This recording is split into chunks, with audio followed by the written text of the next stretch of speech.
ഇന്നത്തെ വചനം വിശുദ്ധ മർക്കോസ് എഴുതിയ സുവിശേഷം 6-ാം അധ്യായം 14-ാം വാക്യം. ഹെരോദേസ് രാജാവും ഇക്കാര്യങ്ങൾ കേട്ടു. യേശുവിൻ്റെ പേര് പ്രശസ്തമായി കഴിഞ്ഞിരുന്നു. ചിലർ പറഞ്ഞു, സ്നാപക യോഹന്നാൻ മരിച്ചവരിൽ നിന്ന് ഉയർപ്പിക്കപ്പെട്ടിരിക്കുന്നു. അതുകൊണ്ടാണ് അത്ഭുതകരമായ ഈ ശക്തികൾ അവനിൽ പ്രവർത്തിക്കുന്നത്. കാരുണ്യവാനും സ്നേഹനിധിയുമായ നല്ല ദൈവമേ, അങ്ങേ തിരുസന്നിധിയിൽ ഞങ്ങളുടെ എല്ലാ പ്രാർത്ഥനകളെയും ചേർത്ത് വയ്ക്കുന്നു.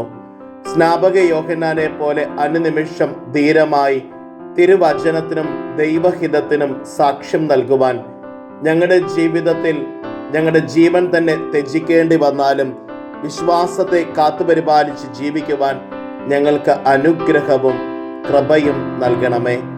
അമ്മേ മാതാവേ, ഞങ്ങൾക്ക് വേണ്ടി മാധ്യസ്ഥം യാചിക്കണമേ.